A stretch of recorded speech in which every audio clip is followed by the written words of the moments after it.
This is further back in the book. It's called Taking Responsibility for Loving Me, and it's an exercise that will follow, but I just want to read the para going into it. Learning to love myself means taking responsibility for me. It means not blaming or holding others for my emotions and experiences. It means forgiving and cultivating empathy and compassion for the part of me that feels hurt, ashamed, fearful, and more. I embrace myself with awareness, clarity, and kindness. This exercise has been a most powerful experience for me for more than 30 years. I had literally taught this to tens of thousands of people over the years before I began to master what I was teaching. And what I got from that, Lisa, those are your words, is that I know in the performance arts, we all have this like fear, our deepest fear is that one day they'll figure out that we're not really talented, you know? And this one that, I feel that this is something I related to very strongly. And I love that you taught it for years, but yet you hadn't mastered it. And now you truly are in alignment with who you say you are and who you truly are. So, well, Randy, thank you. First of all, it's a work in progress always. Alignment, a steady flow of alignment all the time would be enlightenment, and I'm certainly not enlightened. But the practice of making that connection with who I am and not who I identify as I alluded to in our last session, like I'm not the roles I play in my life, but who am I? And finding that compassion, that empathy for myself. So many of us carry so much shame in our lives and fear and discomfort, and we really try to save our faces rather than our asses. And that's a problem for most of us in the world. We'll get to that in a minute. But I just wanted to respond to that learning to find real empathy for ourselves and master loving ourselves is really the only thing that we should be doing in life, because from that is literally the seed that allows for all other authentic growth, authentic connection, and real balance in life. You there, Randy? Can't hear you. Yeah, I am. Sorry. I have people, as you do, that are trying to get into the Zoom that they're like, I'm on your Facebook page. I don't see it. Can I just say that there's some faces on here from like old yoga shelter days, Chris Riley, Suzanne, Stacy Bishop, like Lisa, I just want to cry right now, just seeing some of your faces. Some of my friends I get to see more regularly, but wow, it's just so super cool. I just thank you for being here. Truly means the world. Randy, do you want to share something else before I get going? Well, I have tips and tools for health and things, not a doctor, just a voiceover person who's obsessed about how to stay healthy and how to keep my voice clean and working well, that we can do way later into this. I was actually going to have Lisa begin the conversation while I go check. My husband wants to watch this from his computer, and I don't see him in here, so it looks like I'm going to have to help him get in. That's all right. I see him he says he's down there. He's just not on video. You think? I'm not sure. I don't remember admitting. Go check, and I'm going to keep talking. Okay, you go. So, first of all, welcome everybody. What a beautiful opportunity for us to come together, and in this time, space, reality, with whatever we bring, all the joy, all the fear, the good, the bad, the right, the wrong, doesn't matter. Right now, just showing up as a human being, how wonderful. And I love that you agreed to participate in this experience. And please know that there's going to be some rough bumps in this experience, because this is new for us too. We've not practiced on a platform like this. And I've been leading circles for probably 36 plus years.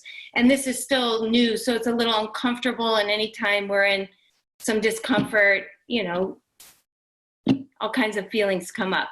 So I'd like to start by taking a moment of silence, just for people out there who really are suffering today physically, health issues, not just from coronavirus, mental health issues.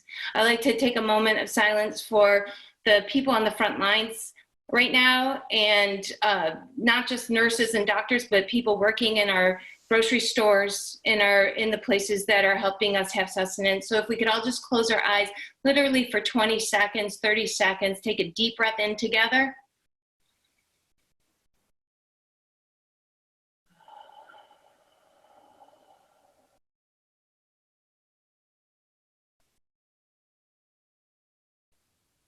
And just be in that pause.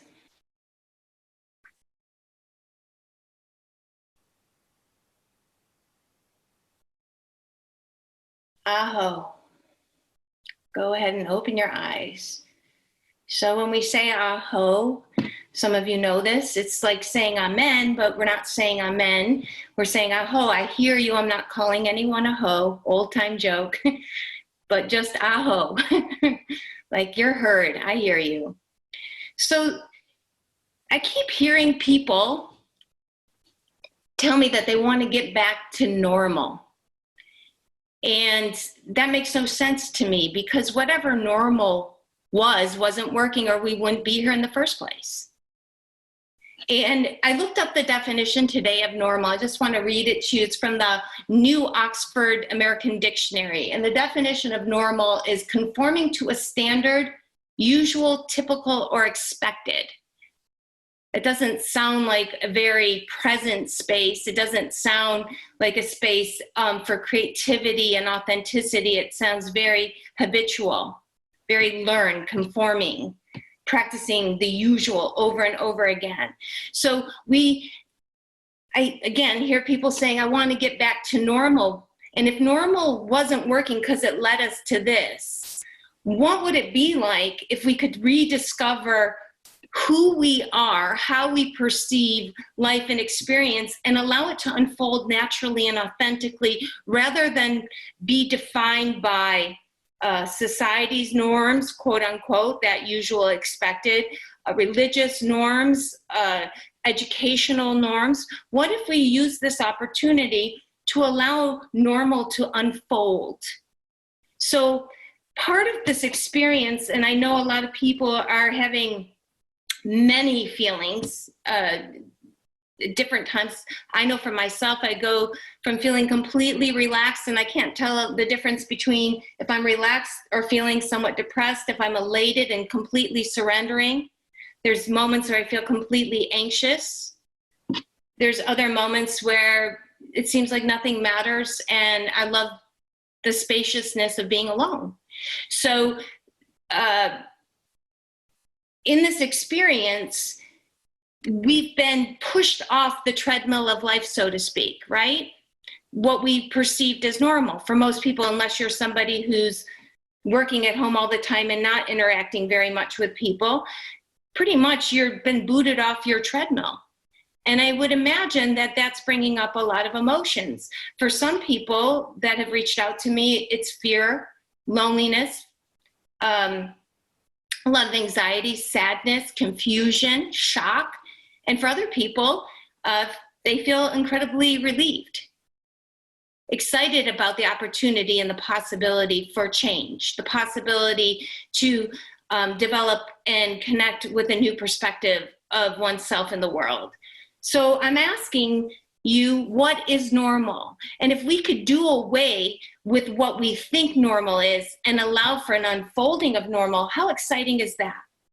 Anybody feel like a bit of excitement at the possibility of a new way of being in the world and allowing it to unfold authentically?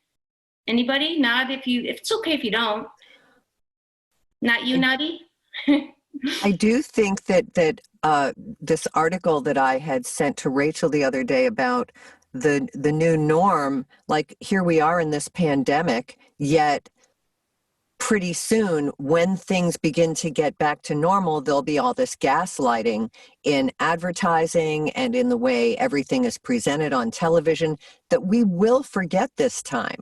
I mean, I think that is the goal of that we won't remember what this was unless we actually what you're saying is to choose to emerge from this differently. Like, how do we avoid those pitfalls of the norm returning, and now what the hell do we do? That one, we don't want to be result oriented in our way of being right here now. We want to find ways to be present, because it's in the presence of our experience that we are most powerful.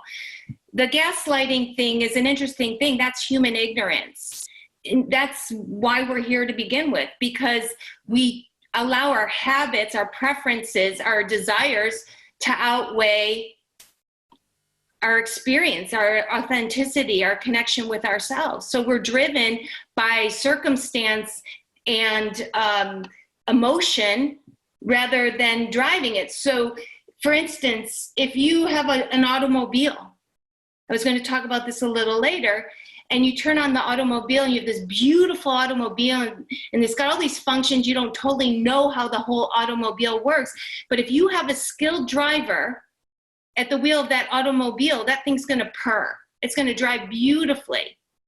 It's going to, just rail around those turns. It's going to, you can control the automobile, but we as human beings have lived our lives mostly without a governor, without a driver, without the the charioteer on the chariot. We've lived allowing circumstance, relationship, attachment, fear to drag us around everywhere.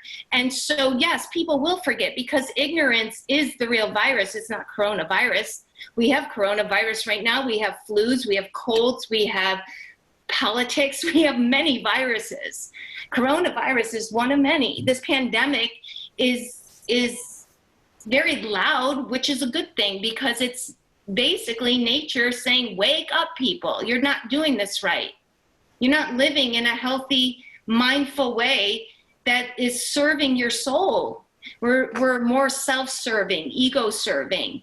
And, we suffer, and suffering is a choice. Do you ever notice when you let's say you hurt your finger, and your whole moment becomes about the suffering around that finger, but it's only your finger that's hurting? We focus so much on the suffering that it becomes the big picture rather than focusing on what is working. What is working right now in my life? What is functioning well for me right now? Now, I do not want to diminish the fact that many of us have lost major financial opportunities. There's concern about how am I going to live? How am I going to sustain? And just walking out the door right now, I have to worry about getting sick or contaminated or giving somebody else illness. Hold on, there's a chat thing happening here. I'm not sure what this means. So I think it's really important that we start to people, when they go to therapy or they do therapeutic work, they all often say, I want to get over something. I don't believe in getting over something. I believe in picking up something higher to chew on, to work on, to concentrate on, and then lower things begin to fade away, fall off from the experience. And the same thing with the diet. It's an interesting example. When I help people shift their food habits, their daily nutritional habits, I never put people on a diet, because it doesn't work. The mind just can't handle it. But if we can introduce healthier new thoughts, if we can introduce tools into the experience, then what happens is those things become more valuable and the lower desires, again, fall off. So it's the same right now with suffering. It's the same right now with fear or anxiety. It's very easy to become consumed in those emotions, to be overtaken by the news, for instance. If I were to suggest anything on this platform, maybe put the news on once a week. I always say, I'm not sure if my mom is on here. I don't know if she figured out how to get on, but if I need to know something, my mom is going to let me know.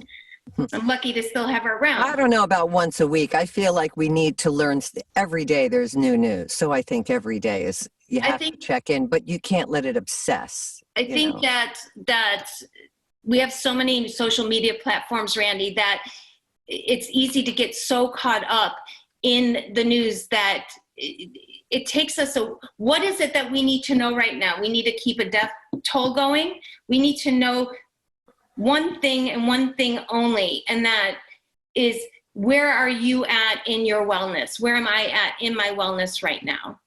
And what can I do to be responsible for myself? As I say often, I say it in the book, I say it in almost every platform I share, one person in alignment is far more powerful than a million who are not. So if I am taking responsibility for putting myself in the healthiest place I can be on a daily basis through meditation, yoga, walks in nature, through connection with other human beings, I'm doing my part to show up in the world.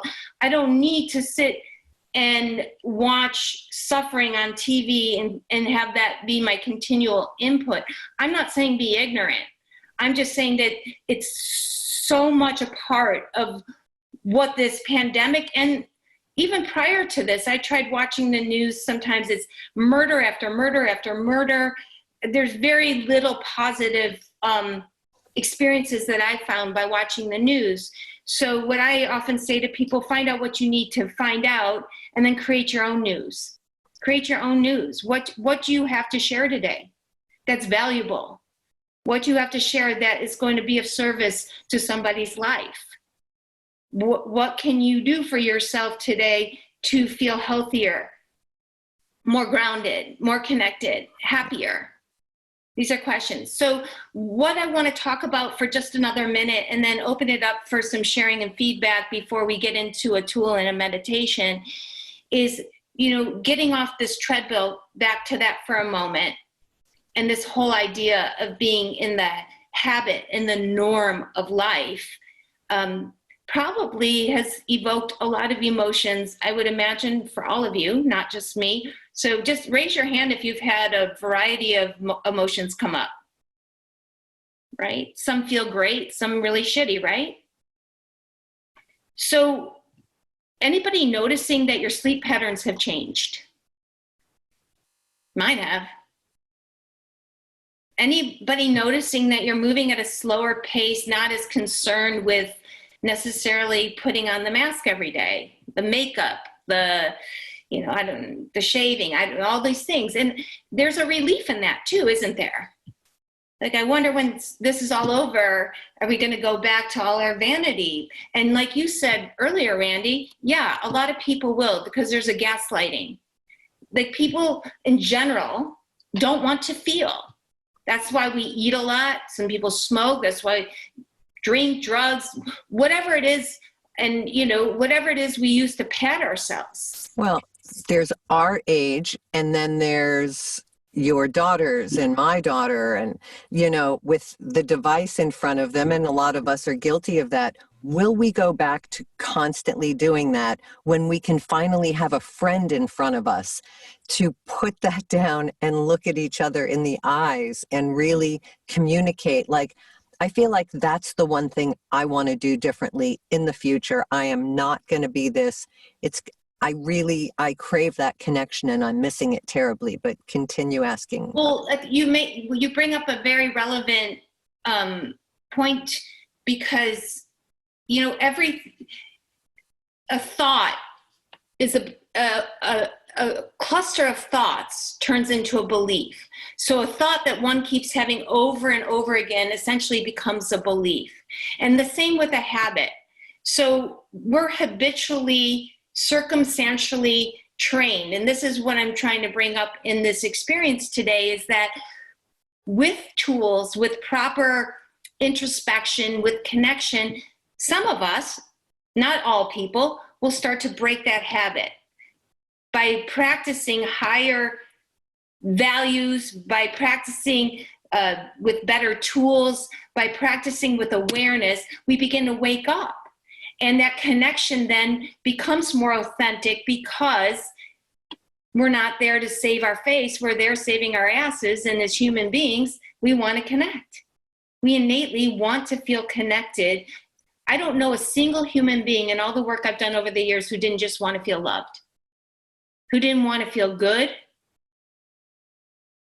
We do anything because we believe if we do it, we're going to feel better because of it. Anything we do. anything, whether it's from food to relationships to work to having money, anything we do, we believe that if we do that, we're going to feel better because we have it or have done it. So my belief is, why not feel good just because you exist? Isn't that enough? And how do we find out that we're enough? How do we master loving ourselves? And I'm not talking about, doing years of therapy. I'm talking about right here, right now. How do we start to connect to who we are authentically, put our masks on with each other? I will admit, I did blow up my hair and put some mascara on for the first time in months because I got a little nervous. But if you look at most of my Facebook posts, I'm pretty ratty. How do we do this? And it starts by being willing to say the truth. So, I've done some work on myself in my life, but I feel scared. I have worry. I have doubt. My whole book is how to get rid of worry, doubt, fear, and master loving yourself. Yet I still experience that. It's a progress. And it's being willing to show up with other humans and say, God, I feel that too. I got you. I know what that feels like. So what I'd like to do right now is open up the platform. If anybody's feeling scared or worried or really anything, what is the time? About a minute and a half to share, and then I'm going to maybe offer some feedback on that. We'll do that for about 10 minutes or so, Yeah. and then we're going to move into a tool. Great. Let's have, Okay. I would say whatever is heavy on your heart, maybe we can start there. Do we have anyone? I would love to Randy? speak. Oh, go ahead. I would Paul love to say Liberty. something. Paul is, Lisa, you're meeting him for the first time. Hi, Paul. He is Hey. a fabulous New York actor, Broadway dancer, puppeteer, voiceover coach, and unbelievable human. Go ahead. It's all yours, Paul. Before you share, Absolutely. Paul, Randy or Trey, people are trying to get on. I'm just Yes, told- I'm letting them in. Sorry. Okay. I'm back. First of all, much love to you, Randy, and much love to you, Lisa. And I think I see Tish and Michael and Rachel, and I just want to say hello. And much love from New York City. It's been very difficult here. And I was sick for 2 weeks, and I had the virus, and I actually got through it. I had really high fevers. I was throwing everything up. I was in deep depression. I had migraine headaches for 3 days. I was sweating all the time. I was having nightmares. I was having apocalyptic nightmares. This is the worst illness I've ever gone through in my life. Wow. And one of the things that got me through was I'm a very big Louise Hay fan, and I've always been a follower of Louise Hay. And she always said that fever was it was anger leaving your body. And for me, I just held on to that. And I heard this word in my head, and it was forgive. And then I heard another word in my head, and it was forgive yourself. And once I heard those words, because I was having suicidal thoughts during this, I thought this was it. I'm gone. I'm done. And I didn't want to go through that pain anymore. And so what I did was I just hung on to forgive yourself.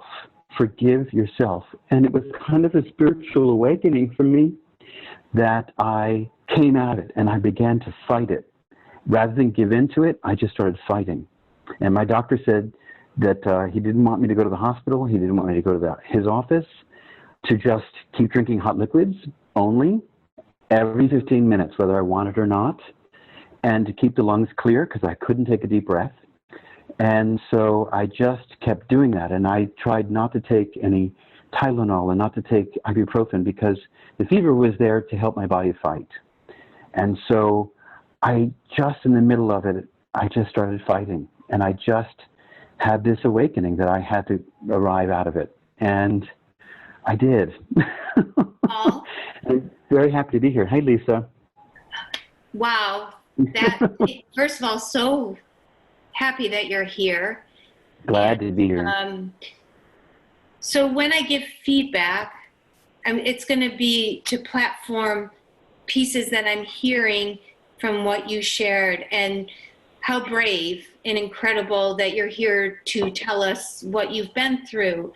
And you brought up forgiveness. And forgiveness is such a powerful tool. And we think that it's about forgiving other people. And forgiveness is about surrender for ourselves. It's about letting go of shame. And I use that word a lot. A lot of people don't really understand shame, but most human beings, the reason why we're always worried or concerned about how people are going to perceive us, or if we're going to be liked or fit in or be a part of, is because there's an underlying element of shame that creates an incredible amount of discomfort. And from that shame space, we start putting on our shtick, our personalities, and do the things that we do to hide. And when you're stripped down like that, basically suffocating, Paul, which a lot of us feel emotionally, not because we're in an illness, but just in our lives in general, the first thing, and I'm so glad to hear you say this, that we can work on is forgiving ourselves. And it's not because anyone's done anything wrong or bad. It's because we haven't been taught necessarily how to truly appreciate and be in awe of our own magnificence and love ourselves. And there's deep spaces there that we tend to fill with a lot of weird behavior, a lot of pain. So I'm really pleased to hear that that was something that motivated you to fight. And I think it's important for us to know when to fight and when to surrender. I think it was Dennis last week, you talked about the complete surrender and being able to let go and just relax into this. And there's a time for both. And when we're not in tune with ourselves, intrinsically in tune with our intuition, we don't know the difference.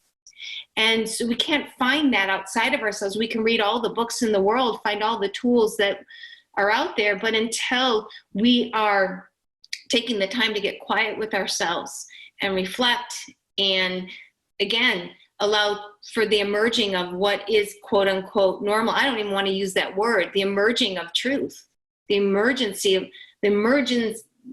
of life. That might be a better way to put it.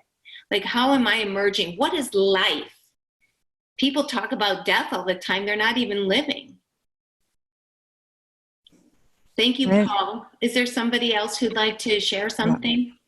Yeah. Up there? Yeah. Tina? Yeah. Can you hear me?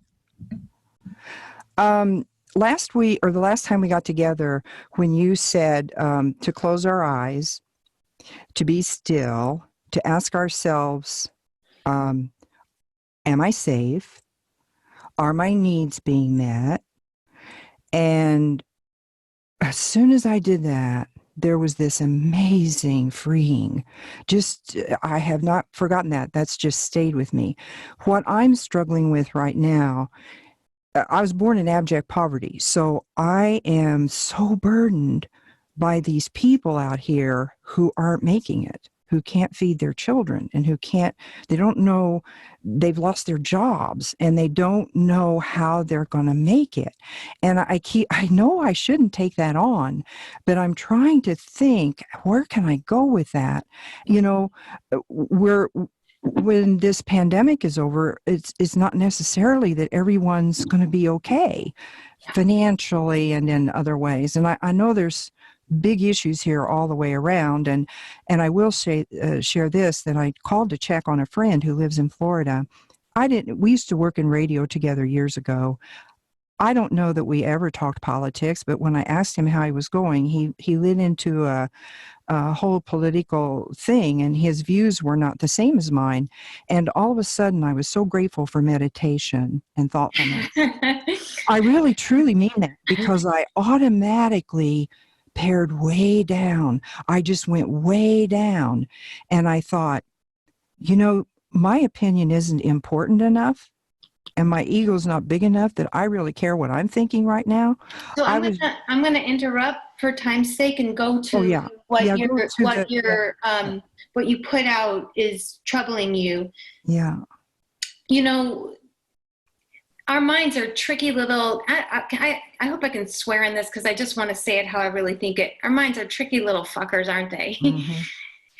And we'll try to cling on to anything to distract us from what we need to do for ourselves. So I believe that when you're in an alignment, Tina, when you are fully connected and have clarity, you'll know how to reach out and help people in need. So that you're saying, like, I shouldn't take this on. First of all, you're insulting yourself. You've just given yourself a burden that's not solely your burden. And it's just a way to distract from doing what you need to do. So the work right now, it's not selfish to figure out how to be solely responsible for you in a healthy way. And I don't mean just financially. And when you can continually find clarity, alignment with your inner being, sacred self, when you find out what that is for you and you are in that wellness and that safe zone for yourself, you'll have the clarity, you'll have the inspiration to do what you can do if that's your desire. There's no need to worry about that right now, because right now, from the space that you're in, if you're not in alignment, you can't really do much for anybody anyway. That's how we all get into trouble. We start to try to do things from a space of not in alignment, and some of us are pretty clever and we push through, we mow through and gain some positive results, but it's hit or miss. And I think the most important thing right now is to take responsibility for how you are going to 100% love, have empathy, compassion, and master keeping yourself in that higher vibration. And drive your own automobile and say, stay in your own lane. When you do that, you'll know exactly when and how to act.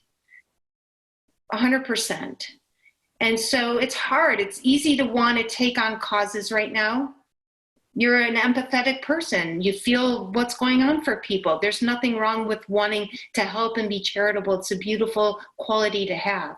Being of service is a tremendous quality to have, and it's probably one of the things that keeps most of us sane, helping another human being. But if your own house isn't in order, again, it's so hit or miss. So the meditations, different tools, practice, without resistance. And that's a really important piece too for all of us to understand, that when we're doing introspective work, when we're learning to meditate, when we're using new tools, that resistance is going to bubble up. And instead of pushing back at it, instead of pushing into it, allow the authentic emotions to come up. Feel free to have a good cry. Laugh your ass off for no reason. Dance around naked. Get just let your hair down, shake your head. There's shake your booty. So let's move into the exercise and then, or should we do one more share, Randy? Let's see if someone else would like to share, and then we'll go into the exercise. Yes, Trey Thomas. Trey, by the way, has been such a huge help to Lisa and myself in trying to put this together. And he first came on my radar at Voiceover Mastery. He has a heart so big, is so incredibly talented. He's an awesome father. And live from the ATL, what's going on? I'm experiencing a lot of anxiety because my son is no longer living in the house with me, and he's staying with his mother, sort of a shelter in place type situation. And, I missed having him in the house anyway, but, being separated from him 7 days a week as opposed to just 4, because we have split custody arrangement, has been pretty hard. But I'm focusing all of my energy on him as opposed to taking care of myself, because that's kind of my MO. I, tend to overcompensate for my concern and care of others while not nurturing myself. So I was just curious, someone who has my type personality, who tends to, want to take care of everybody else around him is pretty typical for Leos, I've heard anyway. We like Trey, to be happy. So Trey, first of all, let me say it's not when you have a child, it's not in your nature to be separated from your child. So on any given normal experience, you would feel being half human, you would feel a deep pull, whether you're conscious of it or not, and you're conscious of it because you're sharing that. So that in and of itself is enough to create a lot of emotion. Let's take anxiety for a moment, because anxiety is a very interesting emotion experience. Anxiety, for me, is a flag that goes off and says, Lisa, you're not in alignment. You're not connecting. And you said this, Trey, you're not doing the work. And just like Tina, you're using this experience, while it's a huge experience to not see your son. And, I totally can relate to that, believe me. It's still a diversion from what you need to do to ground yourself. And this is what we need to get as human beings. And it's so hard because our minds so badly want to focus it on a circumstance or an experience. It's because of my son I'm feeling so anxious right now because I'm not with him. No, we feel anxiety because we're separated from ourselves. We're separated from our well-being. And then what we do to understand that anxiety or fear, whatever the worry, we start assigning reasons to it. Right now, the reason is your son. We all do this, and this is for you, Tina, it was how you're going to feed everybody and make sure they're okay. And this is what we have to, in my opinion, and it's just one opinion, this is what we have to start to change in ourselves. We have to stop assigning our lives to a story and then start living our lives. And that's what's so uncomfortable for people about getting off this treadmill. There's less distractions, but we're clever. Our minds are clever. I mean, how many of you can, I can sit there and scrub an apple for singing the birthday song, 10 apples, that takes up some time. The dumbest shit ever, from the dumbest to the biggest things. And we're clever. How am I going to get around this? What would happen if we just sat and didn't get around it all? What would happen if you just deeply missed your son? And that helped you feel that missing of that little boy inside yourself that maybe you didn't get to love so much growing up. And then you sat with that. And really, what is the worst thing that's going to happen? We're going to end up like our friend Paul and just surrender to absolute forgiveness and start from a space of what? So Randy, you have alluded to this gaslighting, and Paul, I'm sure you're already back in some habits because we want distractions. I'm watching this wonderful TV show called Alone. It's a survival show. And some of the contestants, they're thrown out in the middle of nowhere with no help whatsoever. And some of the contestants create projects to keep their minds busy. And some cannot sit with themselves no matter what they do, period. And it's a very interesting experience to watch, and we're all like that. And I'm suggesting that we stop being like that. We stop busying ourselves and making a reason why we feel anything. I feel this way because of the news. I feel this way because of coronavirus. I feel this way because I lost my job. Shit, you better be feeling a lot. You do need to be concerned. To live and survive in Western culture costs money. It's the truth. But if we're in alignment, what happens is there's a simple law called law of the universe, law of attraction. You've probably seen hundreds, if not thousands of people writing on it. This is written around it. The Secret, there's so many tools out there. Law-based attraction. So if you think about if we can raise up our vibration every day, like attracts like. So do you want to attract from deprivation and fear, or do you want to attract from abundance and clarity? Which one feels better? Let's give it a try. We're going to move into this exercise. So anxiety for me, again, is a flag that says, whoa, Lisa, you need to stop whatever you're doing right here, right now.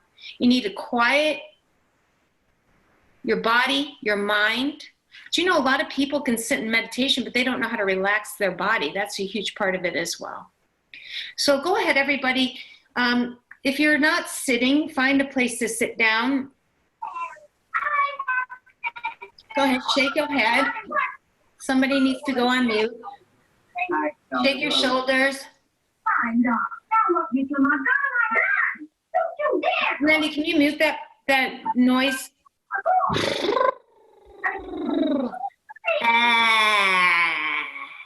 I happen to be in love. Someone's got the cartoon TV on. If you could mute yourself, that'd be awesome. Thank you. Scrunch your face up, make it really tight. Make your shoulders tight, make your arms, make your fists tight, and then let it go.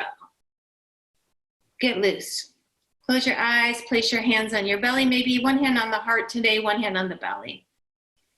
Now, see if you can just talk to your chest right now and say, chest, go ahead and relax, right where your hand is. Go ahead and close your eyes, Paul. There you go. So before I start any exercise, I like to ask people right now,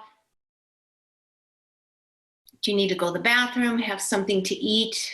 Are your basic needs met? Just give a nod. Where do they go? My Twitter account is Alex Barron, and that's really the best place. I never thought I'd say this, but I'm so glad Twitter exists. Not sure who's talking. People have paid attention. Right now, with your hand on your chest, your hand on your belly, take another inhale.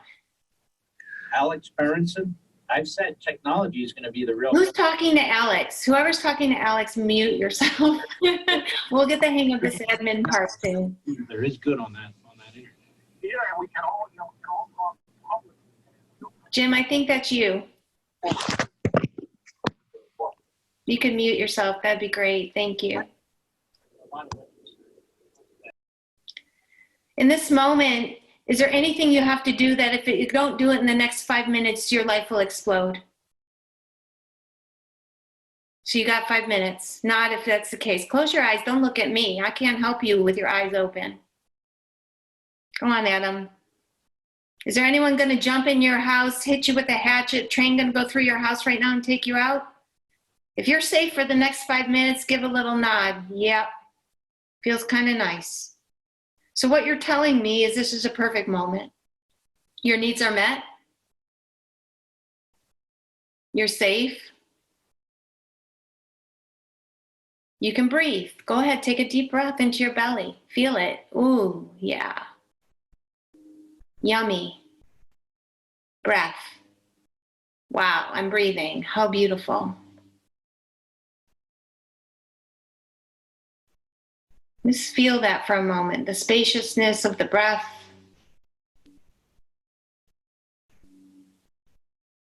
Try not to fidget. Try not to fidget. Try to just be still for a moment. So you've established that your needs are met. There's nothing you need right now, and all is well. For this moment, just the next 5 moments.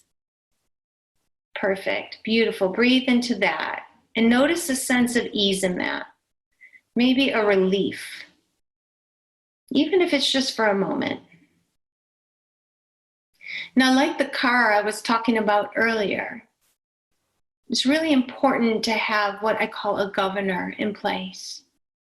So with your eyes closed, breathing into the palms of your hand, see if you can search for a word. I'm going to put out some suggestions. I use the word grace. For me, grace represents ease, calm, freedom, peace,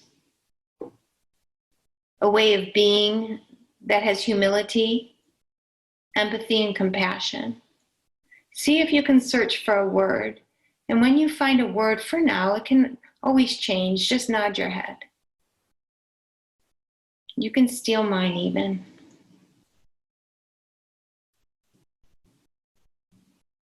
There you go. And as you come to your word, just allow for the feeling of that word. What does that word feel like? So I'm going to do a little rampage with this. I'm just going to put some words with your word. Relief, ease. Ease feels good. Good feels like energy. energies percolating and wellness feels like strength, clarity. I feel clear. I feel willing and clear. Open and satisfied. Satisfied. What does satisfied feel like? Feels like wholeness. This is a perfect moment. I've established this. I feel whole in this moment. I can breathe. Freedom. Just take yourself there. Allow yourself to feel the rhythm of who you are start to percolate. Not that normal definition, not that personality or role, just the normalness fade away as the rhythm of who you are starts to percolate. And breathe into that. You've established that this is a perfect moment.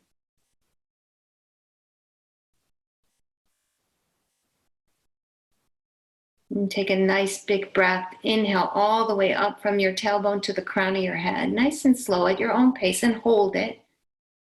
And then let it go really slow, slower than you took it in. And again, just let it come up real easy.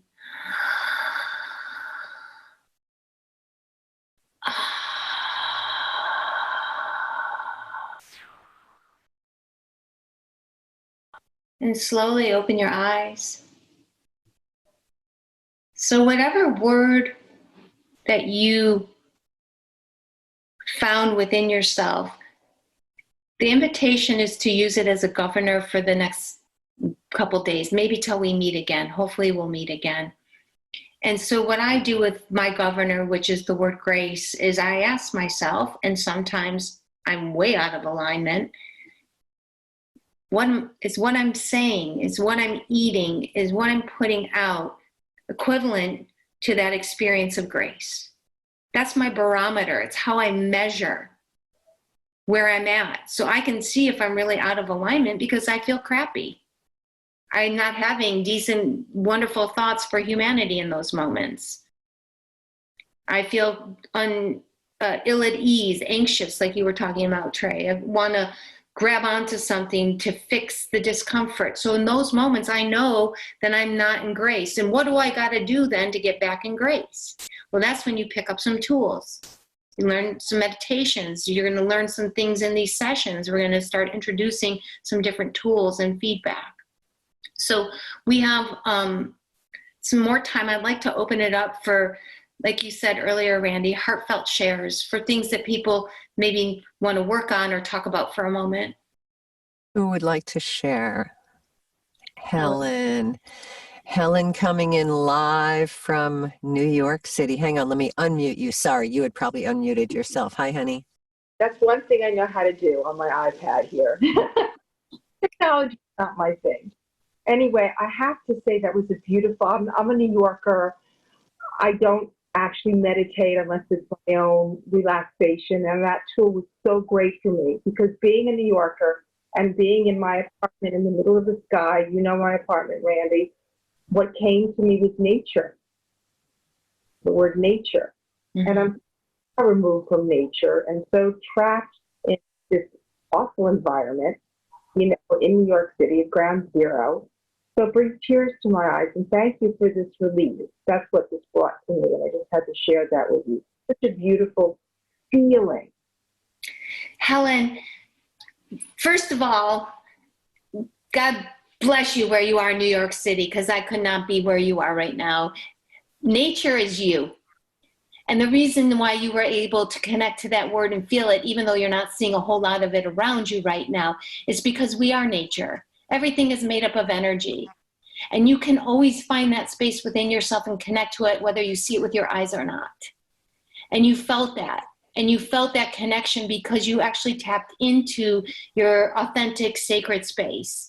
And in that space, we are most connected to nature. So that was really beautiful. And I really encourage you to find that space for yourself daily, if not throughout the day, and give yourself the opportunity to see how that evolves for you. See that thing with you, I have to make a life decision now, which is whether to move down to Florida and be amongst beautiful nature and jungle environment I love and I adore, and the feeling of the sunshine, and giving up a New York City career and the wealth and all that bullshit to be among nature and walk. So let me suggest that you don't make that decision until you're really in alignment. So then you're practicing connecting to your inner being space. And then the answer will come naturally. Like you just said, nature. You'll know your answer. But see, sometimes we try to make decisions because we feel nervous or we feel like we are pressed to make them. No good decision comes when we're not in alignment. So when you're next time or in the next few times that you're taking yourself into a meditation and you're getting quiet, use your inner voice to ask to be guided towards the right journey for you that way. And you will know because you'll have clarity. And we know when we're not sure about something, we know we shouldn't do or make a decision from that space, because without that connection and clarity, it's hit or miss. It's hit or miss. This is wonderful. Thank you, Lisa, for sharing this. Absolutely, my pleasure. Who else would A couple more. Yeah. Rachel. Come on in, Rachel Wall, my favorite daughter. Hi, I everyone. only have one. Lisa has two. So she can't call either one of them that. Sometimes I can. I definitely appreciated being on this. I was a little late coming. I'm still working till about like 4:30 every day, but just to kind of add a little bit of a different input, and I really love that meditation and everything, but I might be the only millennial or anyone out there that's like absolutely loving this time, and I've kind of found the beauty in it because I've never, like, my life has never paused so much. And I'm kind of enjoying, I mean, it's definitely very personal to me. I was fortunate to keep my job. And so I am lucky to have that. But I mean, I've been in a distance relationship for quite a few years now. And one dog's with him and one's with me. And for like the first time in years, we can have both together and live together. And that's something I've never done. So I've found the beauty in that. And I'm really loving this time. And I've never not been social ever in my life. And I think that this is a really good time for, you know, introspection and growth. And I'm just trying to see the beauty in it every day. And it's hard on social media and the news, but it's definitely something I'm making an effort towards. Well, Rachel, not only are you making an effort, you are the beauty in it. And this is the thing we all got to get. If you don't know you're magnificent, why are you looking for it outside of yourself? People are looking for relationships with other people before they are having one with themselves. You're the beauty, so what you're experiencing is your natural self too. And that ease, how nice is it? There are definitely healthy concerns, financially, health-wise, and more, but how nice is it to get off the treadmill and have some space, some quiet, to be in a different rhythm, to start to learn ourselves without all the daily grind. Mm-hmm. There's a different grind out there right now that we're all going to have to deal with in one way or another. But again, without the quiet space, without having the opportunity to just be a human being rather than a robot. A human doing. Yeah. There is a relief for a lot of people. And there'll be waves of, you know, again, how do I act? How do I provide? How do I resource? And again, if we aren't doing the work on ourselves internally and appreciating, and I'm so glad you brought up appreciation, Rachel, because what I wanted to put out also before we leave this session is appreciation. It's very easy, like I said at the beginning, if you have a hurt finger, for it to be in pain. I'm so much pain. I'm in so much pain. Well, not all of you is in pain. Suffering is a choice, right? So what 3 things, not about life right now, about yourself, your actual self, can you say that you really appreciate? Can you give yourself the opportunity to savor 3 things about yourself that you appreciate? Just you. Like maybe it's, I'm stronger than I think. I'm a pretty strong person. Let's not even go than I think I am. I'm strong.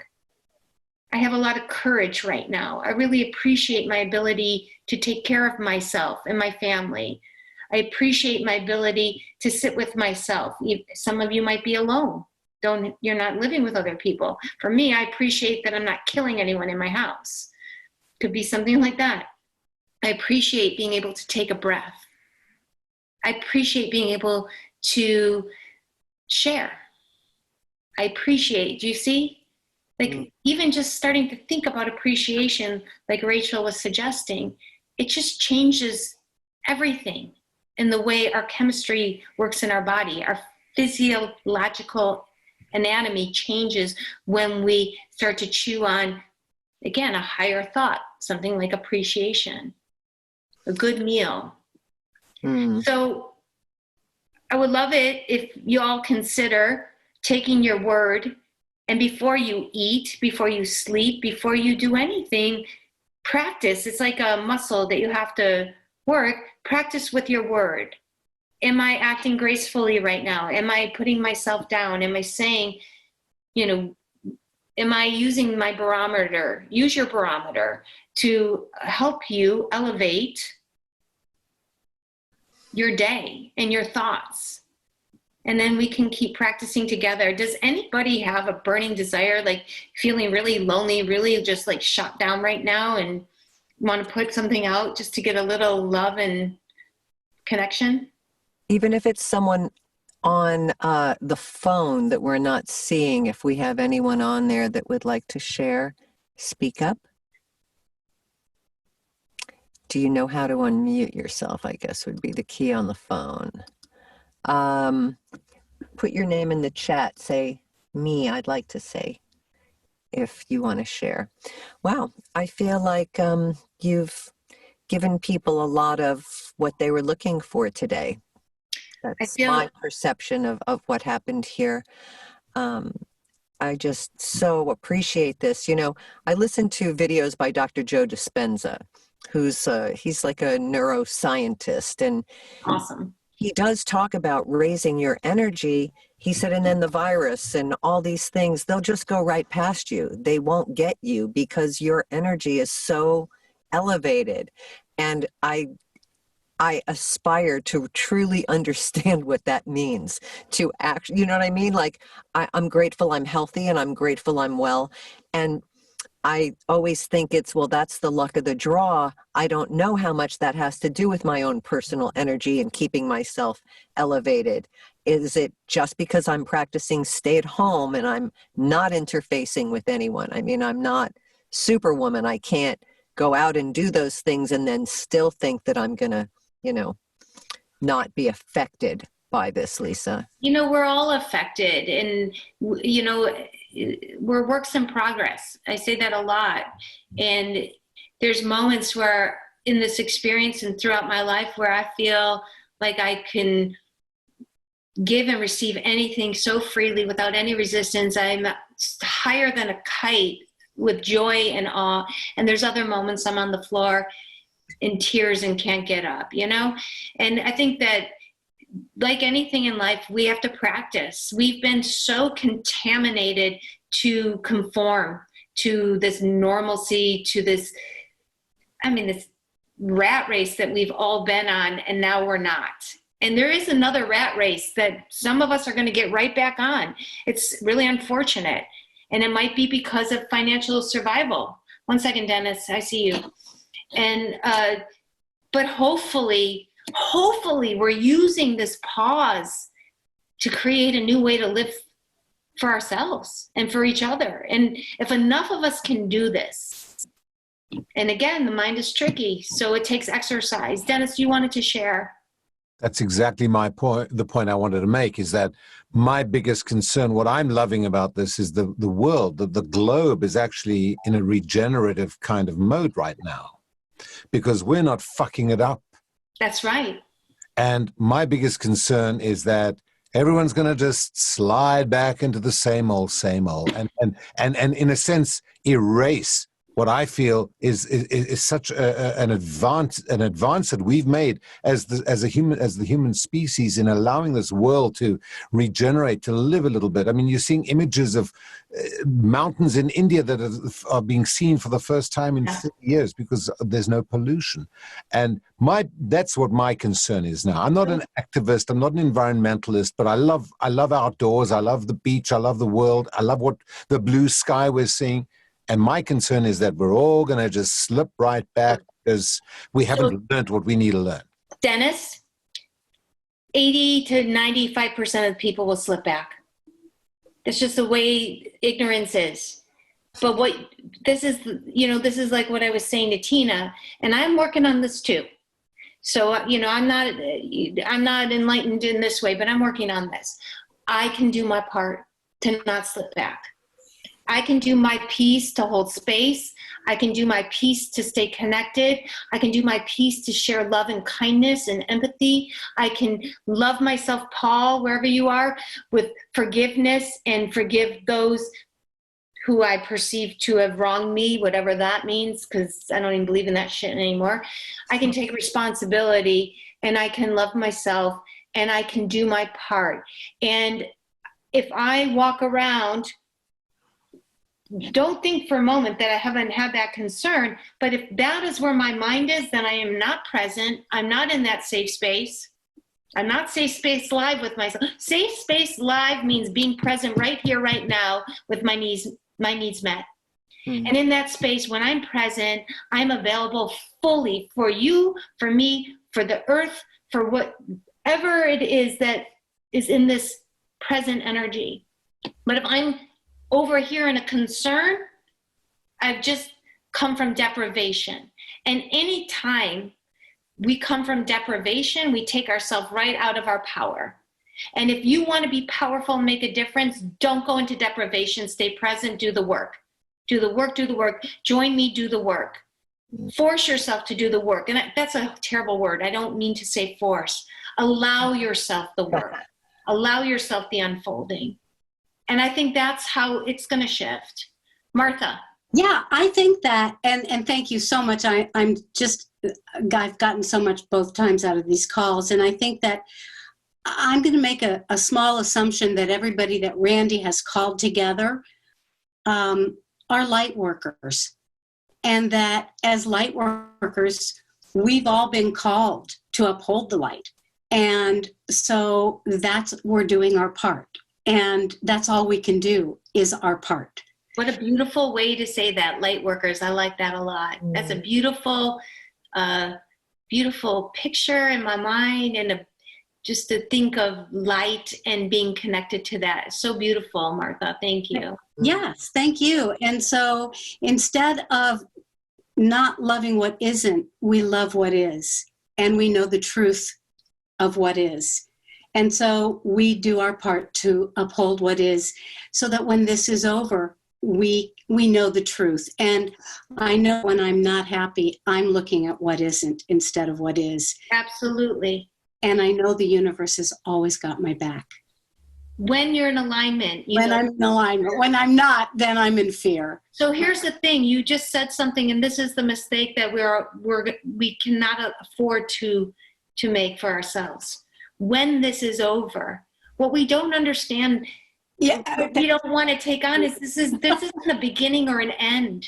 Yeah, thank you. This is an unfolding of what we've created because of our greed, because of our not being connected and in light and in alignment as a whole. I'm not talking individually. There's a lot of very powerful people that connect and find deep alignment and share that at a massive scale. But as a whole, we've fucked up. And, that sucks. And Dennis, don't worry about it. Just keep doing what you're doing, man. Loving yourself and putting out that love and that energy. And that is so powerful. And I don't know if it'll be enough, but here's what I do know. This is going to sound so morbid. When you're dead, I don't think you know you're dead. So right now we need to practice living, really living. That was profound. Wow. Well, can I get an applause from everyone for Lisa? How amazing. No, for all of us, for all of us. For all of us for being here and sharing. Actually, I'm going to grab it.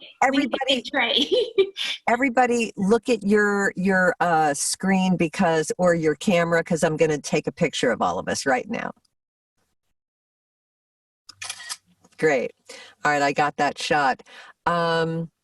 We hope that you'll want to come back. We're prepared to do this every week, once a week right now, because even though, as Martha said, light workers, I know you are, but what am I, What I want to say, Martha, is that, that we all come in this space, and even though we might know this stuff, by just being here, I feel elevated. I feel better. I feel like I can take on the world a little bit more just by the energy that we have found here. And those of you that came before and are here again, and those of you that are here for the first time, I'm so, so grateful.